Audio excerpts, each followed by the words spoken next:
Baik, perkenalkan nama saya Gusti Putu Mahendra Putra dengan NIM F1G19026. Video ini saya buat untuk melengkapi tugas ujian tengah semester dari mata kuliah Data Warehouse. Adapun topik bahasan yang akan saya bahas kali ini, yang pertama, pengenalan Data Warehouse, yang kedua, arsitektur Data Warehouse, yang ketiga, cara kerja Data Warehouse, yang keempat, desain dan penerapan Data Warehouse, dan yang kelima, manfaat Data Warehouse. Langsung saja kita masuk ke topik bahasan pertama, pengenalan Data Warehouse. Dalam lingkungan perusahaan yang berubah dengan cepat saat ini, organisasi beralih ke teknologi berbasis cloud untuk pengumpulan, pelaporan, dan analisis data yang mudah. Disinilah data warehousing masuk sebagai komponen inti dari intelijen bisnis yang memungkinkan bisnis untuk meningkatkan kinerja mereka. Penting untuk memahami apa itu gudang data dan mengapa ia berkembang di pasar global saat ini. Pada kesempatan kali ini saya akan memberikan gambaran tentang data warehouse, mengeksplorasi konsep-konsep kunci seperti arsitektur data warehouse, karakteristik, dan apa itu manajemen data, manfaat data warehouse, dan aplikasi data warehouse. Definisi data warehouse. Sebuah data warehouse atau gudang data dapat didefinisikan sebagai kumpulan data organisasi dan informasi yang diambil dari sumber operasional dan sumber data eksternal. Data diambil secara berkala dari berbagai aplikasi internal seperti penjualan, pemasaran, dan keuangan, aplikasi antarmuka pelanggan, serta sistem mitra eksternal. Data ini kemudian tersedia bagi pengambil keputusan untuk diakses dan dianalisis. Jadi, apa itu gudang data? Sebagai permulaan ini, gudang data adalah gudang komprehensif informasi terkini dan historis yang dirancang untuk meningkatkan kinerja suatu organisasi. Baik, lanjut. Karakteristik data warehouse. Ada 4 karakteristik utama dari data warehouse. Yang pertama itu subject oriented, dan yang kedua integrated, yang ketiga non-volatile, dan yang keempat time variant. Mari kita bahas satu persatu. Yang pertama, subject oriented. Sebuah gudang data berorientasi pada subjek karena menyediakan informasi, topik bijaksana daripada keseluruhan proses bisnis. Subjek tersebut mungkin penjualan, promosi, inventaris, dan lain-lain. Misalnya, jika Anda ingin menganalisis data penjualan perusahaan Anda perlu membangun gudang data yang berkonsentrasi pada penjualan. Seperti itu akan memberikan informasi berharga seperti siapa pelanggan terbaik Anda tahun lalu atau siapa yang mungkin menjadi pelanggan terbaik Anda tahun mendatang. Yang kedua, integrated.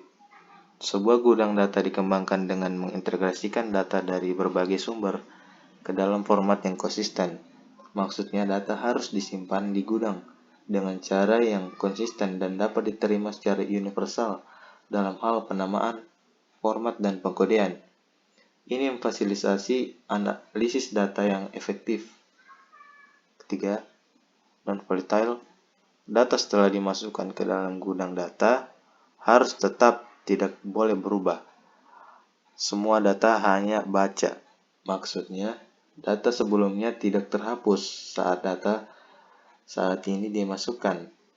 Ini membantu Anda menganalisis apa yang telah terjadi dan kapan. Yang terakhir, time variant. Data yang disimpan dalam data warehouse didokumentasikan dalam elemen waktu, baik secara eksplisit maupun implisit. Contohnya, varian waktu di data warehouse ditampilkan di primary key yang harus memiliki elemen-elemen waktu seperti hari, minggu, atau bulan.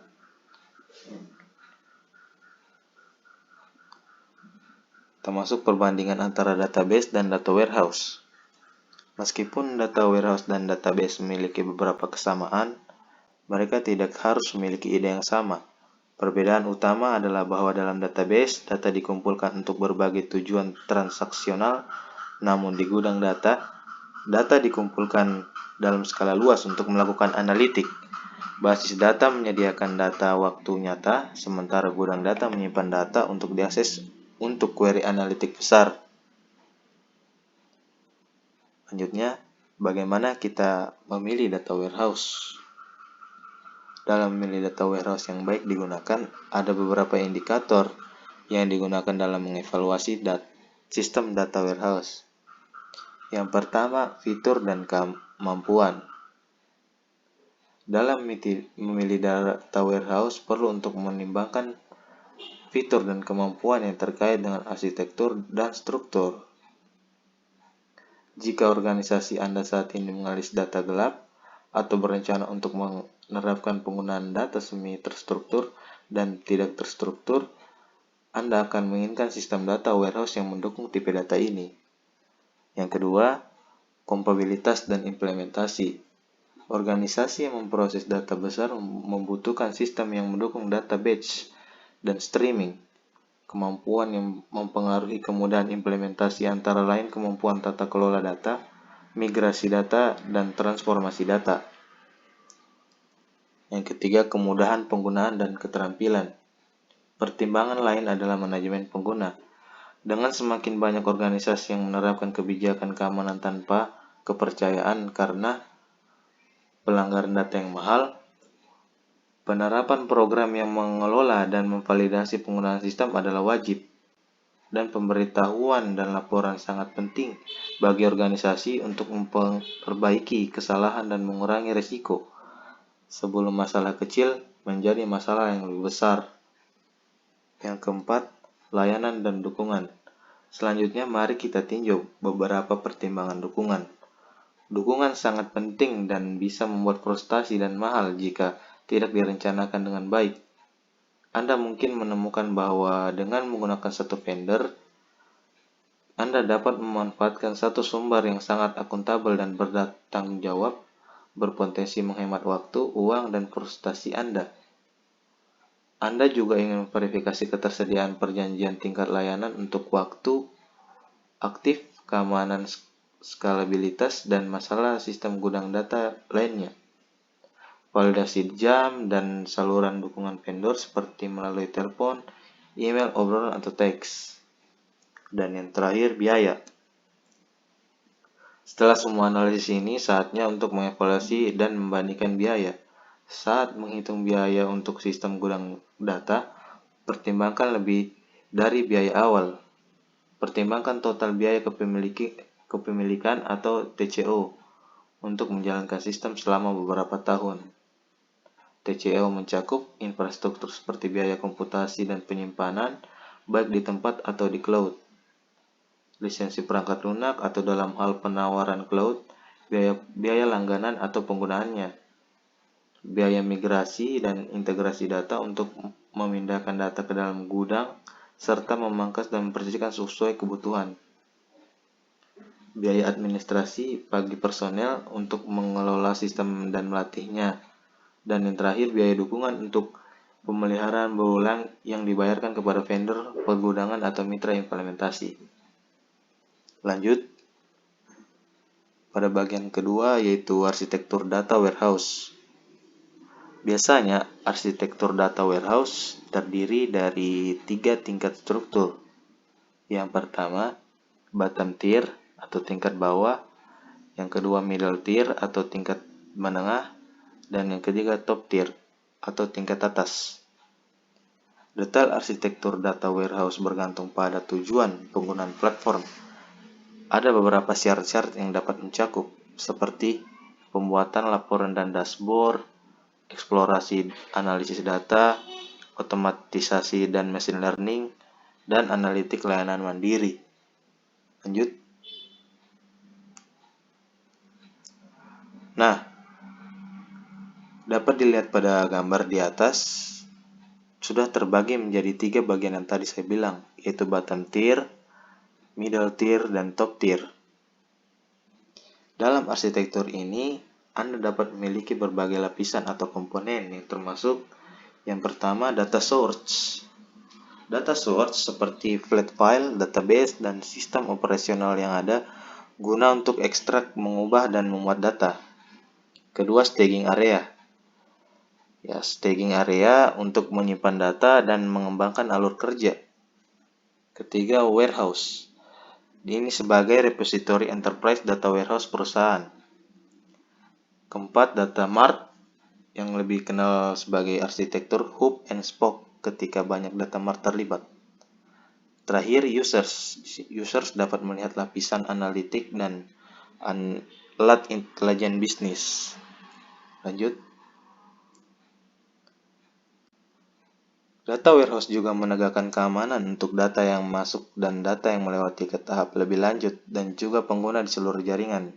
Vendor data warehouse perusahaan seringkali membuat arsitektur referensi berpemilik dan mengimplementasikan solusi pergudangan data template yang merupakan variasi dari model arsitektur umum ini. Platform pergudangan data adalah lingkungan yang kompleks dengan banyak bagian yang bergerak. Dengan demikian, interoperabilitas antar komponen sangat penting. Arsitektur referensi khusus vendor biasanya menggabungkan alat dan produk dari ekosistem vendor yang bekerja sama dengan baik. Lanjut. Sistem data warehouse yang populer. Yang pertama ada appliance, yang merupakan bundle perangkat keras dan perangkat lunak pra-integrasi yang memberikan kinerja tinggi untuk beban kerja dan biaya perawatan yang rendah. Yang kedua, cloud only. Artinya hanya mendukung penerapan cloud, menawarkan manfaat skalabilitas cloud dan ekonomi bayar per penggunaan. Dan dalam banyak kasus memberikan data warehouse mereka sebagai layanan yang dikelola sepenuhnya. Yang ketiga, on-premises and cloud. Warehouse tradisional tersedia sebagai perangkat lunak yang diinstal hanya dalam lingkungan lokal, tetapi dalam beberapa tahun terakhir, sebagian besar vendor ini sekarang menawarkan sistem data warehouse yang diterapkan di cloud. Lanjut, kita masuk dari contoh dari masing-masing sistem yang tadi. Yang pertama, appliance yaitu Oracle, Exadata, dan IBM Neteneza. Yang kedua, cloud only, ada Amazon Redshift, Snowflake, dan Google BigQuery. Yang ketiga tadi ada on-premises and cloud, ada Oracle, Teradata, Vertica, dan lain-lain. Termasuk pada bagian ketiga, cara kerja data warehouse. Data warehouse mengintegrasikan data dan informasi yang dikumpulkan dari berbagai sumber ke dalam satu database yang komprehensif. Misalnya, data warehouse mungkin menggabungkan informasi pelanggan dari sistem titik penjualan organisasi, milih situs web, dan kartu komentarnya. Mungkin juga memasukkan informasi rahasia tentang karyawan, informasi gaji, dan lain-lain. Bisnis menggunakan komponen gudang data tersebut untuk menganalisis pelanggan. Penambangan data adalah salah satu fitur data warehouse yang melibatkan pencarian pola data yang bermakna dalam volume data yang sangat besar dan merancang strategi inovatif untuk meningkatkan penjualan dan keuntungan. Lanjut. Jenis data warehouse. Ada beberapa jenis data warehouse. Yang pertama, EDW atau Enterprise Data Warehouse. Ini jenis gudang data ini berfungsi sebagai basis data kunci atau pusat yang memfasilitasi layanan pendukung keputusan di seluruh perusahaan. Keuntungan dari jenis gudang ini adalah menyediakan akses ke informasi lintas organisasi, menawarkan pendekatan terpadu untuk representasi data, dan memungkinkan menjalankan query kompleks. Yang kedua, ada ODS atau Operational Data Store. Jenis gudang data ini diperbarui secara real-time. Ini sering lebih disukai untuk kegiatan rutin seperti menyimpan catatan karyawan. Ini diperlukan ketika sistem gudang data tidak mendukung kebutuhan pelaporan bisnis. Dan yang ketiga, DM atau Data Mart. Data mart adalah bagian dari gudang data yang dibangun untuk memelihara departemen, wilayah, atau unit bisnis tertentu. Setiap departemen bisnis memiliki repository pusat atau data mart untuk menyimpan data. Dari data mart disimpan di ODS secara berkala. ODS kemudian mengirimkan data ke EDW, di mana data tersebut disimpan dan digunakan. Lanjut. Alat yang digunakan dalam data warehouse. Komponen perangkat lunak yang digunakan untuk melakukan beberapa operasi pada kumpulan data yang ekstensif. Alat-alat ini membantu mengumpulkan, membaca, menulis, dan mentransfer data dari berbagai sumber. Muncul pertanyaan, apa yang didukung oleh gudang data? Nah, mereka dirancang untuk mendukung operasi seperti penyortiran data, pemfilteran, penggabungan, dan lain-lain. Berikut beberapa aplikasi data warehouse yang dapat dikategorikan sebagai: yang pertama, Query and Reporting Tools. Kedua, Application Development Tools. Ketiga, Data Mining Tools. Dan yang keempat, OLAP Tools. Berikut gambar dari beberapa alat data warehouse. Ada Amazon Redshift, Google BigQuery, Azure, Lucidcard, dan lainnya. Baik, kita lanjut ke bagian 4, desain dan penerapan data warehouse. Ketika sebuah organisasi menetapkan untuk mendesain data warehouse, itu harus dimulai dengan mendefinisikan persyaratan bisnis spesifiknya, menyetujui ruang lingkup, dan menyusun desain konseptual. Organisasi kemudian dapat membuat desain logis dan fisik untuk gudang data. Desain logis melibatkan hubungan antara objek, dan desain fisik melibatkan cara terbaik untuk menyimpan dan mengambil objek. Desain fisik juga menggabungkan proses transportasi, pencadangan, dan pemulihan. Desain data warehouse. Setiap desain gudang data harus memperhatikan hal-hal berikut. Yang pertama, konten data spesifik. Kedua, hubungan di dalam dan di antara kelompok data. Ketiga, lingkungan sistem yang akan mendukung gudang data. Keempat, jenis transformasi data yang diperlukan. Kelima, frekuensi penyegaran data. Nah, faktor utama dalam mendesain adalah kebutuhan penggunaan akhir. Sebagian besar pengguna akhir tertarik untuk melakukan analisis dan melihat data secara agregat, bukan sebagai transaksi individual. Namun seringkali pengguna akhir tidak benar-benar tahu apa yang mereka inginkan sampai kebutuhan khusus muncul. Dengan demikian, proses perencanaan harus mencakup eksplorasi yang cukup untuk mengantisipasi kebutuhan.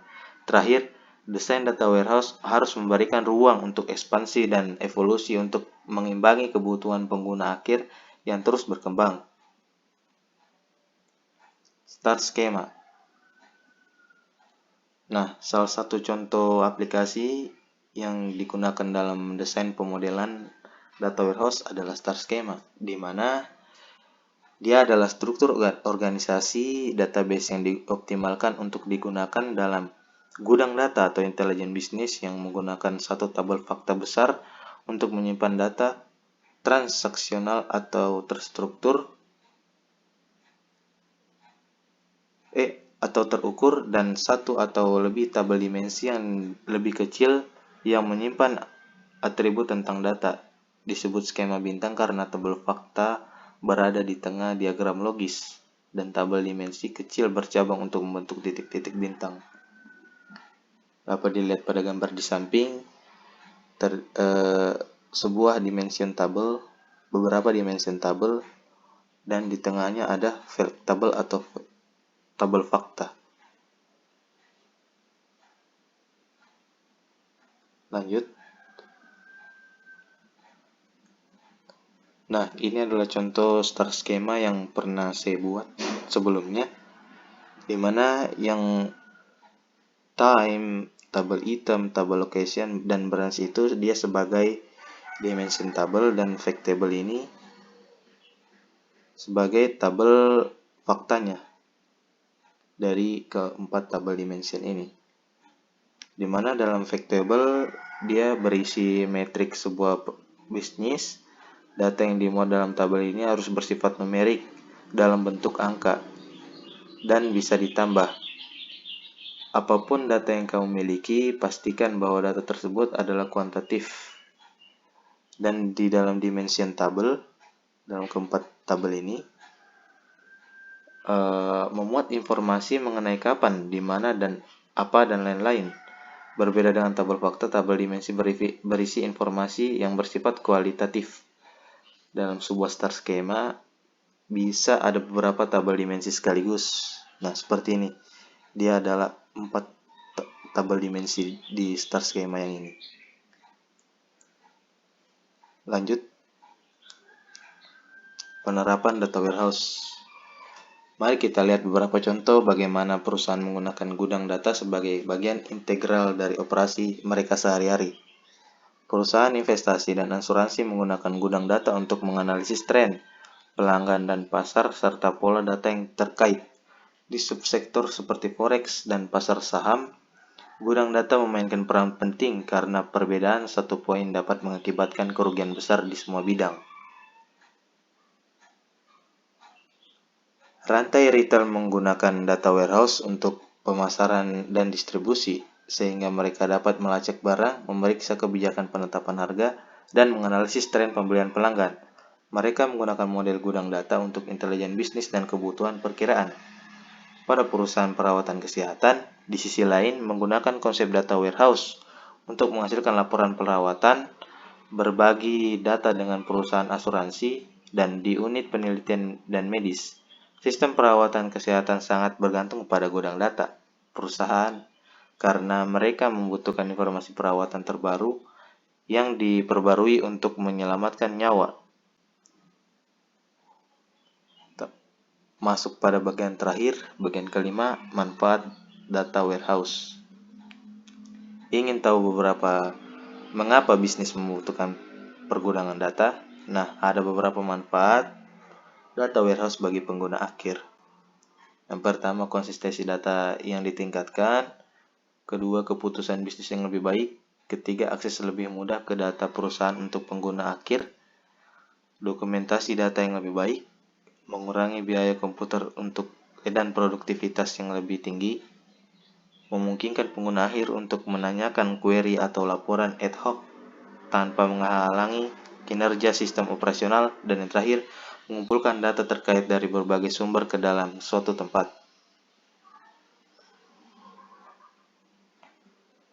Perusahaan yang memiliki tim gudang data khusus muncul di depan yang lain di bidang utama pengembangan produk, penetapan harga, pemasaran, waktu produksi, analisis historis, perkiraan, dan kepuasan pelanggan. Meskipun gudang data bisa sedikit mahal, mereka membayar dalam jangka panjang. Baik, sekian dari saya, dan itu saja yang bisa saya sampaikan. Lebih dan kurangnya mohon dimaafkan. Terima kasih.